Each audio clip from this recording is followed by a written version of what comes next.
আচ্ছা, তোমাদের কি মনে হয় বিয়ের পর একজন নারীর পোশাক কি সমাজ ঠিক করবে, নাকি সেই সিদ্ধান্তও তার নিজের হওয়া উচিত?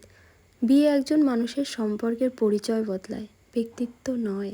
কিন্তু আজও আমাদের সমাজের কিছু কিছু জায়গা আছে যেখানে একটা ধারণা দৃঢ়ভাবে রয়ে গেছে।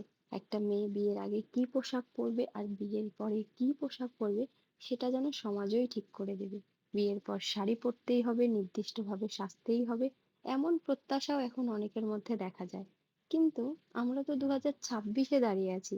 সময় বদলে গেছে, মানুষের জীবনযাত্রা বদলে গেছে, কাজের ধরন বদলে গেছে, আর বদলে গেছে ব্যক্তিগত পছন্দ ও অপছন্দের গুরুত্ব। তবুও অনেক সময় কিছু মানুষ নিজেদের অতীতের অভিজ্ঞতাকেই একমাত্র মানদণ্ড হিসাবে নতুন প্রজন্মকে বিচার করতে শাড়ি শুরু করে দেয়। অত্যন্ত সুন্দর, আমাদের বাঙালির ঐতিহ্য। আবার সালোয়ার, কুর্তি, জিন্স বা অন্যান্য শালীন পোশাকও কিন্তু আরামদায়ক আর সব থেকে বড় কথা একজন নারীর ব্যক্তিগত পছন্দ। পোশাক কখনোই একজন মানুষের চরিত্র, মূল্যবোধ বা পরিবারের প্রতি ভালোবাসার মাপকাঠি হতে পারে না। একজন ভালো মানুষ হওয়া, সম্মান দেওয়া, দায়িত্ব পালন করা এবং সম্পর্ককে যত্নে রাখা, এসবের সঙ্গে পোশাকের কোনো সম্পর্কই নেই। বরং সমাজের কাজ হওয়া উচিত কাউকে তার পোশাকের জন্য বিচার করা নয়, বরং তার আচরণ, মানবিকতা এবং মূল্যবোধকে সম্মান করা।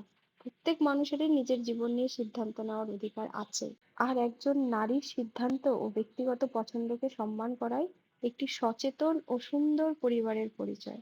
তোমাদের কি মতামত?